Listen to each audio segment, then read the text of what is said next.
नमस्कार। आज हम अल्टरनेटर का voltage regulation with synchronous impedance और ईएफएम मेथड से कैसे निकालते हैं प्रैक्टिकल या लेबोरेटरी में।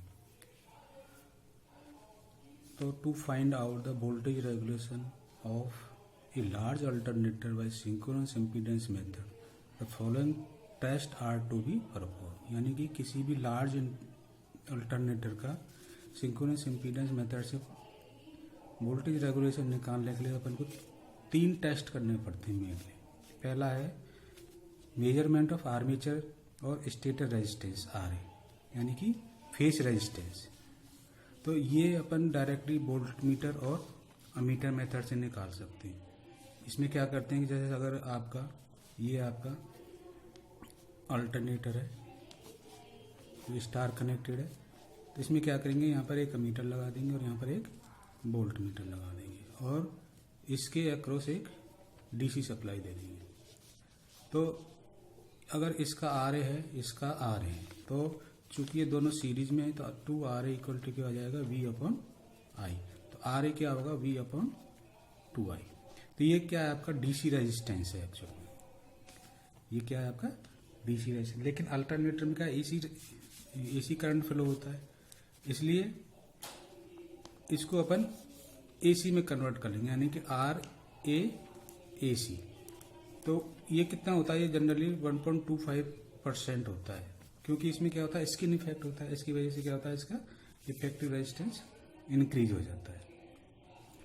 दूसरा टेस्ट करते हैं अपन इसमें ओपन सर्किट टेस्ट। जैसा कि आपका इस चित्र में दिखाया गया है, ये आपका रोटर है, ये फील्ड वाइंडिंग है, ये आपका एक रियोस्टेट है जिससे कि अपन फील्ड करंट को वेरी कर सकते हैं। यहाँ से अपन डीसी सप्लाई देते हैं। ये आपका स्टेटर है, ये 3 टर्मिनल है, यहाँ पर अपन ने 2 वोल्ट मीटर लगा रखे हैं। तो इसमें क्या करना है, अपन को रेटेड स्पीड पे रोटर को चलाना है, अल्टरनेटर को चलाना है और फील्ड करंट और ओपन सर्किट वोल्टेज में अपन को एक ग्राफ प्लॉट करना है।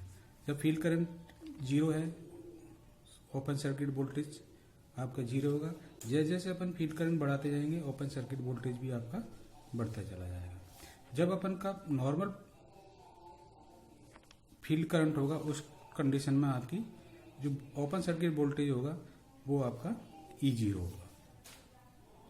तो ये क्या होता है, ये जस्ट लाइक आपका जो BH कर्व होता है। BH कर्व किसी भी अल्टरनेट या किसी भी मटेरियल का जो BH कर्व होता है उसके तरह से आपका ये वर्क करता है। तो ये टेस्ट से अपन का क्या है, नॉर्मल स्पीड और नॉर्मल फील्ड करंट पर आपका नो लोड EMF EF या E0 अपन इससे निकाल लेते हैं। तो इससे अपन इसको कहते हैं OCC, open circuit characteristic of alternator. इसके बाद अपन इसमें क्या करते हैं, शॉर्ट सर्किट टेस्ट करते हैं। इसमें क्या करते हैं, ये आपका वही सेम रोटर है, इससे अपन फील्ड करंट वेरी कराते हैं। ये आपका स्टेटर है, इसमें क्या करते हैं अपन, ये 3 अमीटर लगा दिए, लो रेजिस्टेंस का अमीटर है, इससे अपन इसको शॉर्ट कर देते हैं। फिर इसको अपन नॉर्मल स्पीड पे चलाते हैं। नॉर्मल स्पीड पे चलाने से क्या होगा, in this test the stator winding is short circuited through low resistance ammeter। तो स्पीड के ड्यूरेशन में क्या करते हैं अपन, स्पीड को कांस्टेंट रखते हैं और शॉर्ट सर्किट करंट को मेजर करते हैं with different values of field current. Different values of field current अपन क्या करते हैं, शॉर्ट सर्किट मेजर कर by adjusting the field excitation 1.5 to 2 times full load current can gives short circuit current. कहने का मतलब है कि जब फील्ड करंट को अपन 1.2 to 2 times of the normal field current या नॉर्मल फुल लोड करंट अपन इसमें जिस पे normal full load current flow होता है उतना अपन फील्ड करंट देते थे। इससे क्या होता है, अपन एक 0 फील्ड करंट पर 0 शॉर्ट सर्किट करंट फ्लो होगा और 1.25 से 2% फुल लोड करंट के हिसाब से अपन फील्ड करंट इसमें फ्लो कराते हैं और उस पर अपन इसका क्या शॉर्ट सर्किट करंट मेजर कर लेते हैं। तो इससे क्या होगा कि सपोज अपन ने यहाँ पर ये जो करंट है आपका, सपोज इतना, ये आपका 1.25 से 2%, 1.2 गुना आपका नॉर्मल फुल लोड करंट है। तो उस केस पे जो भी फील्ड करंट होगा वो आपका ये पॉइंट आपका, तो ये जो लाइन है एक स्ट्रेट लाइन मिलेगी, इसको कहते हैं अपन शॉर्ट सर्किट या एससीसी, शॉर्ट सर्किट कैरेक्टरिस्टिक। ये आपकी इससे अपन निकाल लेते हैं। अब अपन ये जानते हैं कि when the field current is IF, short circuit, when the winding is short circuited the terminal voltage is 0। जब अपन का वाइंडिंग शॉर्ट सर्किट होगा तो टर्मिनल वोल्टेज 0 होगा। तो उस कंडीशन पर ये मानते हैं कि जो भी आपका फील्ड करंट या जो भी आपका शॉर्ट सर्किट करंट है, उस कंडीशन पे जब आपका फील्ड करंट आपका नॉर्मल फील्ड करंट है, नॉर्मल फील्ड करंट पे आपका EF जनरेट होगा, वो सारा का सारा EF या जो भी वोल्टेज है वो कहां पर ड्रॉप हो गया आपका ZS, जिसको अपन सिंक्रोनस इंपीडेंस बोलते हैं, उसमें आपका सारा का सारा ये ड्रॉप हो गया। तो इस कंडीशन में क्या होगा, E1 क्या होगा आपका, E1 क्या होगा I1 ZS। ठीक है, तो I1 क्या है, शॉर्ट सर्किट करंट है, ZS का सिंक्रोनस इंपीडेंस है, और E1 क्या है, उस फील्ड करंट पर जिस पर कि आपको I1 प्राप्त, शॉर्ट सर्किट प्राप्त होता है, वो आपका ओपन सर्किट वोल्टेज है। इससे अपन ZS निकाल लेते हैं। ZS क्या होगा, EF open circuit voltage, IF short circuit current, ये AC इन वोल्ट, और AB ये चीज क्या है, AC है, ये चीज क्या है आपका AC है, ओपन सर्किट वोल्ट। AB क्या है, शॉर्ट सर्किट करंट। इससे क्या है, अपन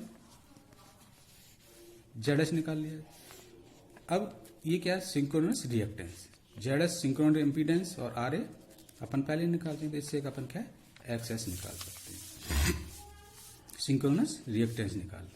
अब जैसा कि अपन ने पहले पढ़ा था, यहाँ पर क्या है, ये वोल्टेज है, ये करंट है, और ये क्या है आपका पावर फैक्टर है।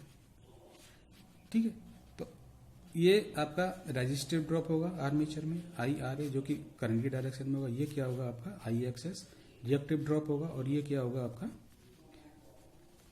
इम्पीडेंस ड्रॉप होगा, और इन दोनों का सम क्या हो जाएगा, नो लोड वोल्टेज। तो इससे अपन क्या निकाल सकते हैं, नो लोड वोल्टेज निकाल सकते हैं। जैसा कि अपन ने पहले पढ़ा था कि OC स्क्वायर क्या होगा, OC स्क्वायर होगा OF square plus FC square. तो OF क्या होगा आपका OD प्लस DF स्क्वायर, और FC क्या होगा FB plus BC square. OD क्या है आपका B cos फाई, DF क्या होगा आपका IRA का होल स्क्वायर, FB क्या होगा V sin phi plus DF क्या होगा IXS का होल स्क्वायर। ये क्या होगा E0 स्क्वायर। E0 क्या हो जाएगा आपका V cos phi plus IRA का whole square plus B sin phi plus IXX का whole square and under root. इससे अपन नो लोड वोल्टेज इसका निकाल लेते हैं। अपन को नो लोड वोल्टेज पता है,